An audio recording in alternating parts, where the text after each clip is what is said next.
네, 오늘 하나님께서 저와 여러분들에게 주시는 말씀은 사무엘상 6장 12절에서 18절 말씀이죠.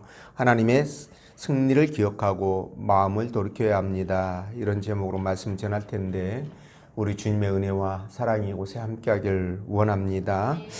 네. 우리 지금 나라가 지금 굉장히 좀 복잡하고 어지러운데요. 지금까지 이 부정선거 논란이 2020년부터 본격적으로 제기되었고 그때부터 이렇게 논란이 수면 위로 올라왔습니다. 근데 일부에서는 부정선거 주장이 돼서 음모론이라고 얘기를 하고 또 부정선거를 말하면 또 구구라고 이렇게 네이밍을 붙였는데요. 근데 이번에는 투표지 부족 사태가 터지면서 일이 복잡하게 되었습니다. 이로 인해서 그동안에 가려졌던 다른 이런 부정선거 증거들이 쏟아지고 있는데 그럼에도 불구하고 일부에서는 이 부정선거가 아니라 그냥 부실선거다라고 그렇게 얘기를 합니다. 근데 제가 이제 생각할 때는 좀 이상한 게 그러면 왜 이 부실선거의 결과가 한쪽으로만 이렇게 유리하게 그렇게 되어 있느냐라는 거죠. 이게 좀 이해가 안 되는 겁니다. 부실선거면 양쪽 다 똑같이 이렇게 결과들이 나와야 되는데 한쪽에만 일방적으로 유리하게 나오니까 이게 부정선거인지 부실선거인지 잘 판단이 안 됩니다. 근데 이제 소련의 스탈린이 이런 말을 했다고 해서 제가 찾아봤는데요. 투표하는 사람은 아무것도 결정하지 못한다. 표를 세는 사람이 모든 것을 결정한다. 이렇게 자기 비서에게 얘기를 했다고 회고록에 나옵니다. 그런데 이걸 보아도 그렇고요. 선거가 공정하지 않으면 반드시 독재자가 나옵니다. 선거가 공정하지 않으면 이거 반드시 독재자가 나오고요. 그리고 국민은 자유를 잃게 된다는 것을 우리가 기억해야 됩니다. 여기저기를 막론하고 이 부정선거는 해서는 안 되고요. 국민의 참정권을 이거 정말 심대하게 침해하는 것이 되기 때문에 이런 거는 너와 나를 막론하고 이건 정말 반대해야 되고요. 이거는 막아야 되죠. 부정선거가 용납되면 이건 있을 수 없는 일입니다. 네 편이든 내 편이든 이거 편과 상관없이 이거는 정리가 돼야 되죠. 그래서 국민들의 민의가 제대로 전달이 되어져야 거기에 승복이 되어지는 것이고 나라가 통일이 되지 않겠습니까? 하나로 통일이 되지 않겠습니까? 그래서 이 부정선거만은 여러분들이 관심을 갖고 정말 기도하셔서 이게 바르게 잡혀갈 수 있도록 해달라고 여러분들이 기도해 주시기를 부탁을 드립니다. 자, 오늘 하나님께서 본문의 말씀을 통해서 다음과 같은 세 가지로 은혜를 주셨는데요. 그 첫째가 하나님의 능력을 인정하고 마음을 돌이켜야 된다라는 거고요. 두 번째는 하나님의 승리를 영원히 기억하며 살아야 된다라는 말씀입니다. 그래서 우리가 이 말씀을 따라가면서 하나님의 승리를 기억하고 마음을 돌이켜 하나님께 돌아가는 것이 왜 그렇게 중요한지 성령께서 들려주시는 하나님의 음성을 듣도록 하겠습니다. 자, 첫째로 하나님의 능력을 인정하고 마음을 돌이켜야 되는데요. 우리 16절 말씀 함께 읽어봅니다. 시작.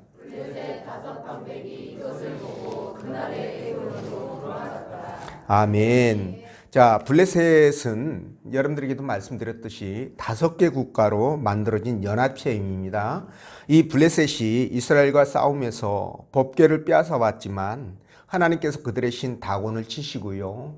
그리고 블레셋 전역에 독종을 쏟아붓죠. 그래서 그들이 고통 속에 죽어가게 되는데 견디다 못한 그들이 놀라서 법궤를 수레에 실어 이스라엘 베스메스로 되돌려 보냅니다. 자, 블레셋이 법궤를 수레에 실어 이스라엘로 보낼 때 블레셋의 5방백들이 5도시에 있는 대표들이 하나씩 이들이 2마리의 암수가 끄는 수레를 따라서 이스라엘로 들어갔는데요. 이들이 따라간 것은 아마도 암소가 목적지로 잘 가는지 확인하기 위해서 그랬을 것이고, 또 하나는 도착한 후에 일이 어떻게 진행되는지가 아마 궁금해서 그 과정을 확인하기 위해 그랬을 수도 있겠다 싶습니다. 자, 어쨌든 이 블레셋의 5 방백들은 법궤가 베스메스에 잘 도착해가지고 이스라엘 백성들이 하나님께 제사 드리는 것을 보고 에글론으로 돌아가지요. 그런데 우리는 여기서 중요한 교훈을 얻게 되는데요. 여러분, 방백들이 예배 드리는 것을 보고 그들이 고국으로 돌아갔다고 성경이 말씀하시는데, 언뜻 보면 우리가 생각할 때 그들이 암만 해도 패배를 인정하고 깨끗이 돌아서는 것으로 그렇게 보이거든요. 그리고 또 한편으로는 자신들에게 내려진 이 하나님의 저주가 이스라엘의 하나님 여호와로부터 왔음이 확실하고, 그리고 이 전쟁의 승자도 하나님이시라는 것, 자신들이 아니고 하나님이시라는 것을 인정하고 돌아가는 것처럼 보인다는 거죠. 근데 여러분, 이 둘 중 어떤 것이든 인간적으로 보면 그들이 자신들의 패배를 깨끗하게 인정할 줄 아는 그런 멋진 모습처럼 보입니다. 그런데 실상 안으로 파고 들어가면 이와는 전혀 반대라는 사실을 우리가 알 수가 있는데요. 자, 여러분, 이들은 하나님의 능력을 보면서도 패배를 인정하는 것이 아닙니다. 인정해서 돌아간 것이 아니라 오히려 제가 생각할 때는 분노를 앞세우고 그리고 전의를 불태우면서 돌아가지 않았을까, 이런 생각이 든다는 거죠. 왜 그렇게 판단을 하느냐? 판단 이유가 있어야 될 거 아니겠어요? 그렇죠? 그렇게 판단한 이유는, 여러분, 만일 그들이 진정으로 자신들의 패배를 인정했다고 했을 때, 인정했으면 여러분, 하나님께 예배하는 것을 그들이 구경만 할 것이 아니라 마음을 돌이켜서 하나님께 드리는 예배에 참여해가지고 겸손하게 하나님을 인정하는 그런 자세를 취하는 것이 마땅하지 않겠습니까, 여러분? 그게 마땅합니다. 그럼에도 불구하고 저들은 그 예배에 관해서 어떤 액션도 취하지 않고 그냥 멀뚱히 보고만 있다가 돌아갔다는 거예요. 자, 여러분, 하나님을 예배하는 것에 관심이 없거나 소홀히 한다면 과연 하나님을 인정하고 하나님과의 관계를 좋게 만들어 가겠다라고 그런 생각을 한다고 할 수 있을까요? 저는 그렇지 않다고 생각합니다. 왜냐하면 예배는 내가 하나님 나라 백성이고 그분의 자녀됨을 공식적으로 확인하는 외적인 표징입니다, 여러분. 외적으로 나타나는, 보여지는 표징이라는 거죠. 근데 이 예배에 관심이 없거나 소홀히 하는 것이 가능하냐 이겁니다. 저는 그렇게 생각하지 않거든요. 이 예배가 하나님과의 관계에서 가장 기본이 되는 것이라서 이 기본을 망각하고 소홀히 하면 하나님과의 관계는 크게 훼손될 수밖에 없습니다. 그래서 여러분, 블레셋 방백들이 이렇게 예배를 드리지 않고 가는 것은 그들의 진정성을 의심받을 수밖에 없다는 거죠. 제가 이렇게 말하면 이렇게 변명할 수 있습니다. 목사님, 이 블레셋 방백들은 이방인들이고 그들은 다곤이라는 다른 신을 섬기고 있지 않습니까? 그러니까 하나님께 예배하지 않고 돌아가는 것이 당연하지 않습니까? 라고 얘기할 수 있겠죠. 그런데 그게 그렇지가 않다는 거예요. 왜냐하면 여러분, 하나님은 온 세상과 온 인류, 그리고 그들이 섬기는 모든 신들까지도 사실 하나님께서 다 만드셨지 않습니까? 창조주시라는 거죠. 그죠?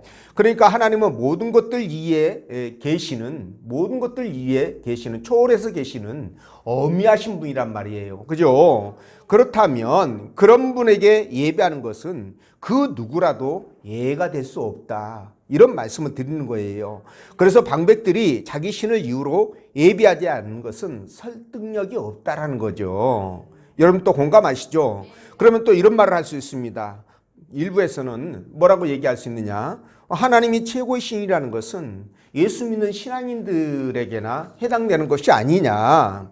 우리는 믿지도 않고 그렇기 때문에 우리하고는 상관없지 않느냐? 이렇게 얘기할 수 있는 거 아니겠어요? 그렇죠? 근데 그럴 수 없는 것이 하나님 말이죠. 저들이 믿던 믿지 않던, 저들이 인정을 하던 인정을 하지 않던 어떻게 한다고요?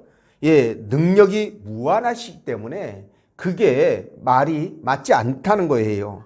여러분, 우리가 손으로 이렇게 눈을 가리고 아우 해가 없네, 세상이 없어졌네 이렇게 얘기할 수는 없는 거잖아요. 그죠?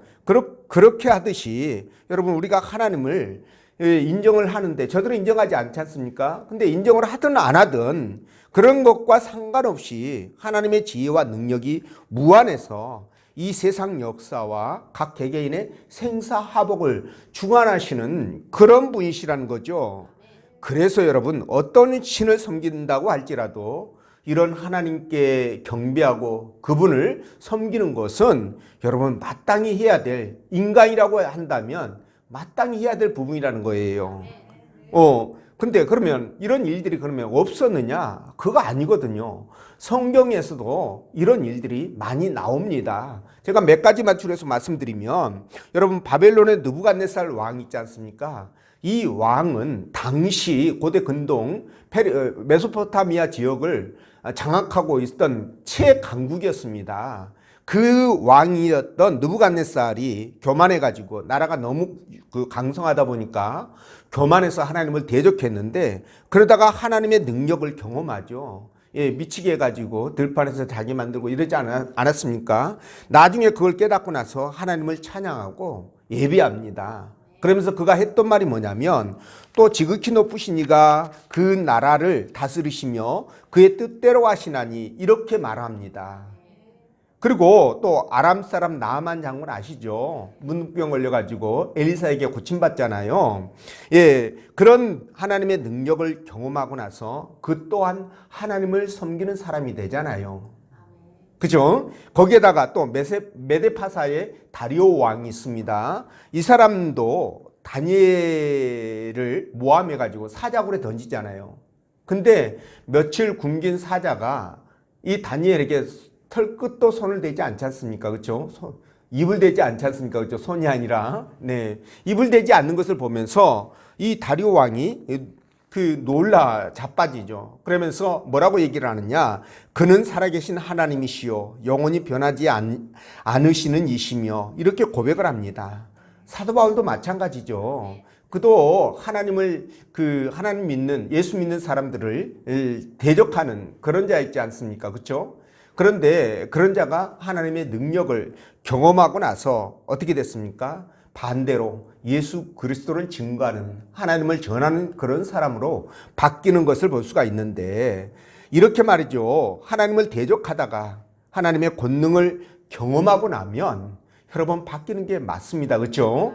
애굽의 바로왕도 마찬가지잖아요. 그가 이스라엘 백성들을 안 내보내주려고 얼마나 발버둥쳤습니까? 그럼에도 불구하고 하나님의 권능에 밀려서 어쩔 수 없이 내보내지 않습니까? 그렇죠? 자, 이런 것을 볼 때 이 블레셋 방백들은요. 자기들에게 임했던 재앙이나 다곤 신상이 망가져가지고 엉망진창이 되는 거나 이런 것을 보면서 지금 뭡니까? 그 블레셋에 있던 그 제사장들, 술사들 얘기를 듣고 하나님을 달래는 작업에 들어가지 않습니까? 그렇죠? 그러면 하나님의 능력이 자기들의 신보다도 더 강력하고 강하다는 것을 알고 있었던 거 아니겠습니까? 그리고 오늘 이 법궤를 따라서 지금 이스라엘까지 베스메스까지 따라왔잖아요. 벌어지는 상황들을 보면서 하나님은 이 세상에 유일하신 분이시구나. 유일하신 능력의 하나님이시구나 라고 생각하면서 어떻게 해야 됩니까? 당연히 하나님 앞에 나와 부복하고 그죠? 경배하는 것이 옳다는 거죠. 여러분도 공감하지 않습니까? 그렇죠? 네. 그리고 또 얘네들이 암소가 끌고 오는 그 소를 보면서도 느꼈단 말이에요. 여러분, 젖나는 소는 그 동물 중에서도 가장 모성애가 강하지 않습니까? 그렇죠? 그 새끼를 띄워놓고 나온 이 두 마리의 암소가, 한 마리도 아니고 두 마리의 암소가 큰 길로 곧장 자루나 우루나 치우치지도 않고 새끼가 보고 싶어가지고 울지도 않고, 지금 성경에 나온 그대로입니다. 곧장 그렇게 올라가는 것은 하나님이 그렇게 하셨다는 것을 그들이 알았을 거라는 거예요. 그럼에도 불구하고 그들은 이런 하나님의 능력이 무한하시고 그분이 최고의 신이시고 라는 것을 알면서도, 눈으로 확인했으면서도 불구하고 그들은 어떻게 했습니까? 이걸 인정하지 않는 거예요. 그러니까 이들은 정직하지 못하고 정말 악한 자들이구나 라는 것을 우리가 알 수 있다는 거죠. 자, 여러분, 이렇게 하나님의 능력을 눈으로 확인하면서도 여러분 끝까지 돌아서지 않는 자들, 하나님이 어떻게 하실까요? 그들에게 내렸던 이 독종의 재앙, 죽음의 재앙이 끝나지 않고 계속될 것이다 라고 저는 확신합니다. 예, 보십시오. 이 블레셋은 고대 근동에서 정말 군사적으로 이 철기 문화를 도입했기 때문에 군사적으로 가장 강력한 그런 힘을 갖고 있었다라고 보시면 됩니다. 그런데도 불구하고 이스라엘보다 훨씬 강한 군사력을 갖고 있으면서도 이들은 결국 어떻게 됐습니까? 하나님의 심판으로 결국 나라가 역사에서 지워지게 되죠. 예, 그렇게 되었습니다. 자, 이렇게 하나님의 엄청난 능력과 지혜를 직접 목격하면서도 끝내 하나님 앞에 나오지 않는 저들이 앞으로 맞닥뜨릴 수밖에 없는 것은 바로 파멸이라는 것을 우리가 이런 것을 통해서도 알 수가 있는 것입니다. 그러므로 저와 여러분들은 하나님의 영광과 권능을 목격했다고 한다면 여러분 어떻게 해야 됩니까? 하나님 앞에 나와서 마음을 돌이키고, 그죠? 그분을 받아들이고 그분을 경배해야 되겠죠. 예, 그렇지 않고 마음을 강팍하게 해가지고 어떻게 합니까? 하나님을 멀리하면 결국은 패망이라는 겁니다.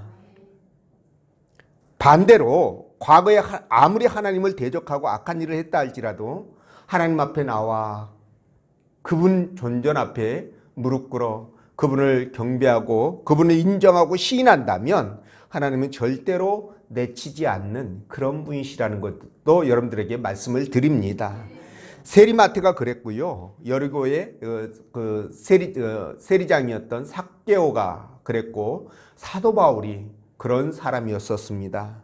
그러므로 하나님의 영광스러운 그 실존 앞에 우리는 날마다 마음을 돌이키고 나를 내려놓고 겸손하게 하나님을 인정하면서 그분을 믿고 신뢰함으로 정말 복된 삶을 살아가는 여러분 되시길 주의 이름으로 축원드립니다.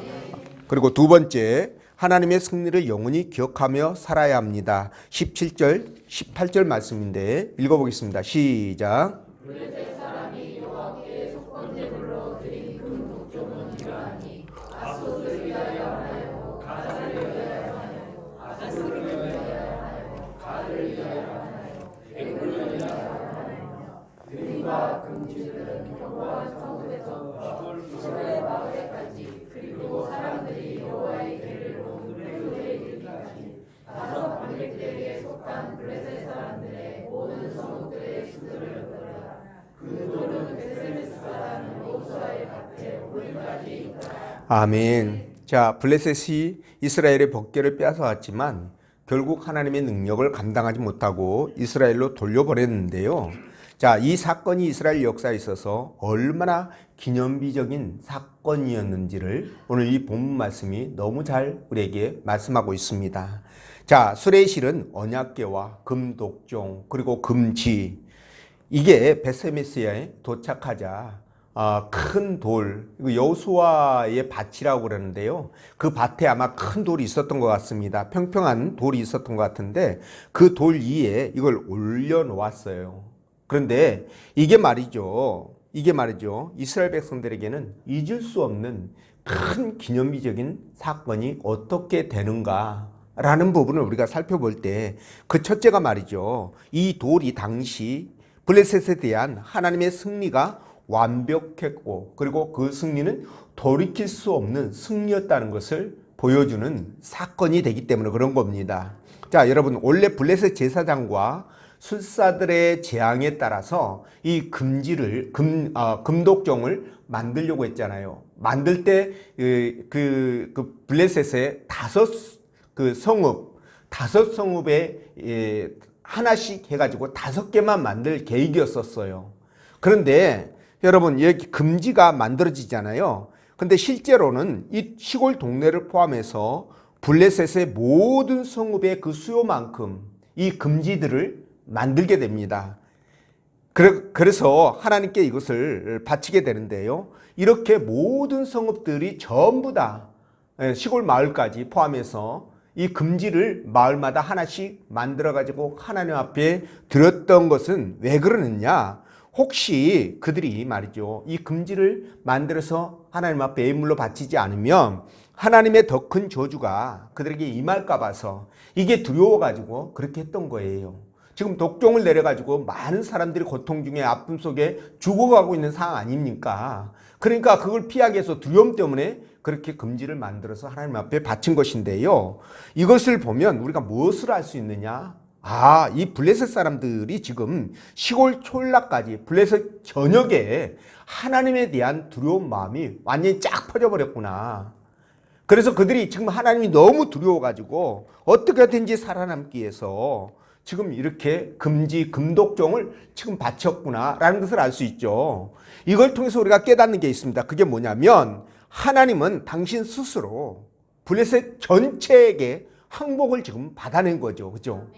예, 항복을 받아내는 완벽한 승리를 거두신 거예요. 여러분, 우리가 이것을 여기서 깨닫게 되는 겁니다.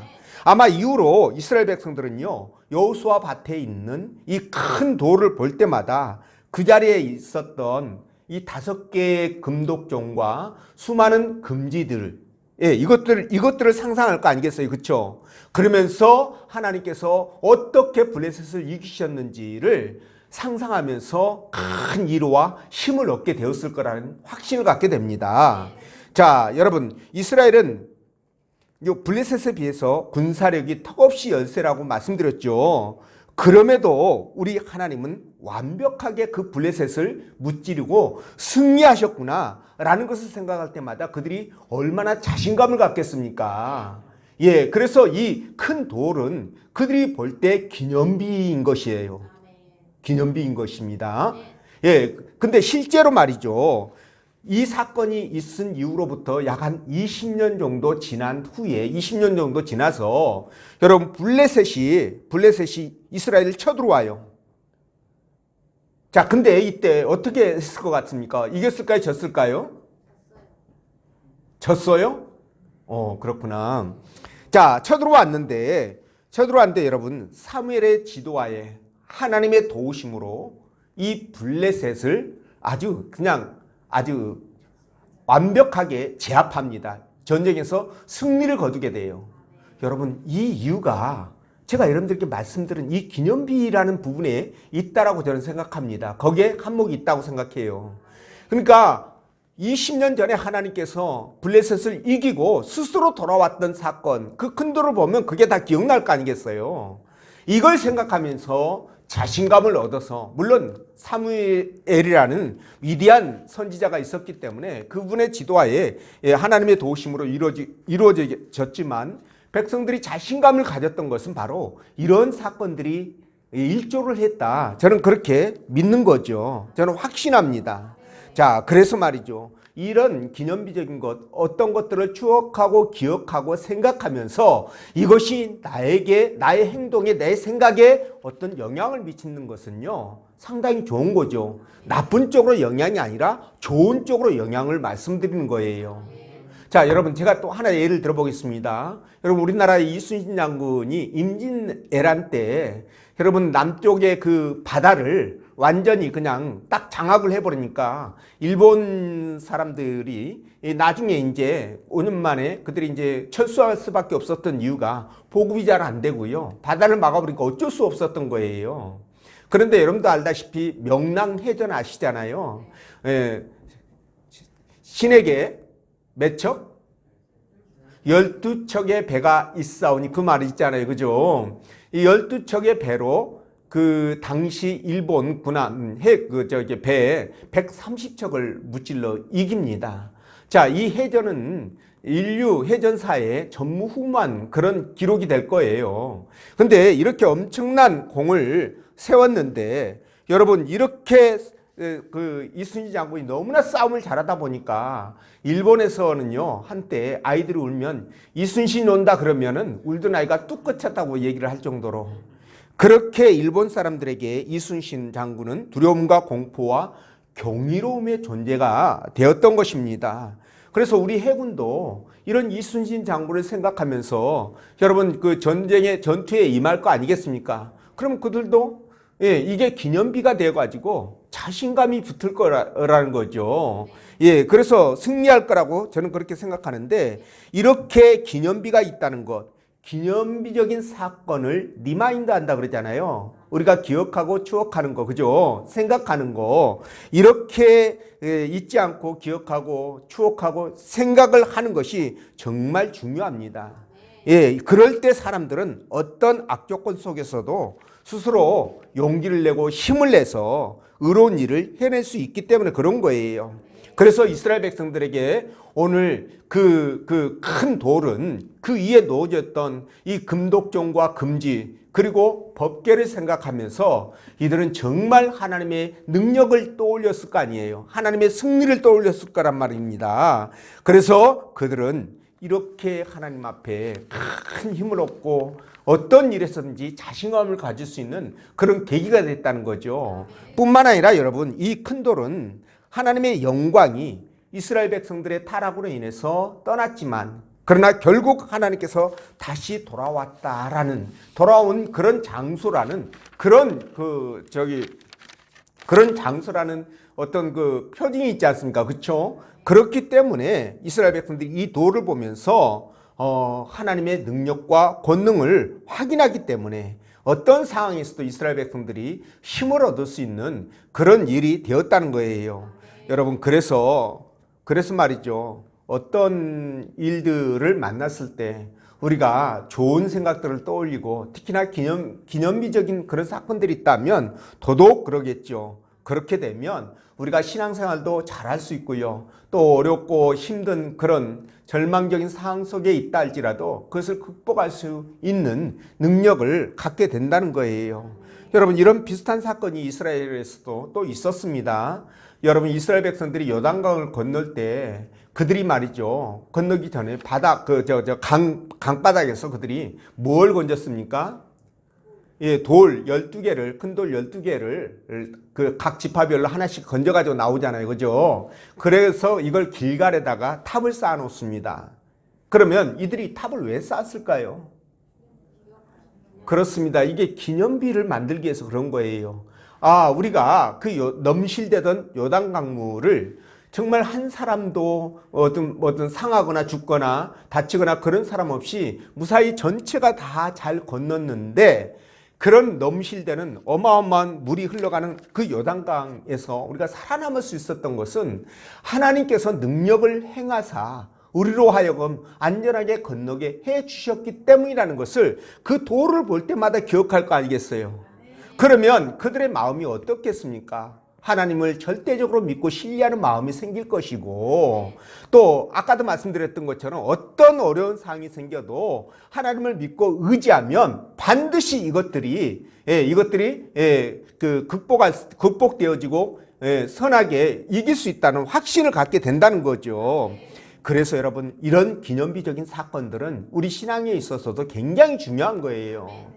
야곱도 마찬가지입니다. 그가 형 에서를 속이고 하란으로 도망가다가 첫날 밤을 베델에서 자잖아요. 그죠? 잘 때 꿈속에서 하나님의 능력을 경험하면서 그가 일어나가지고 자기가 뱉던 돌을 갖다가 땅에다 이렇게 탁 꽂아놓고, 그죠? 거기에다가 기름을 붓고 이게 하나님의 집이다. 베델이라고 그렇게 짓잖아요. 그죠? 하나님의 집 이렇게 지었는데 여러분 이것도 마찬가지예요. 하나님의 임재와 그 약속을 기억하기 위해서 표징으로 삼은 거예요, 그게.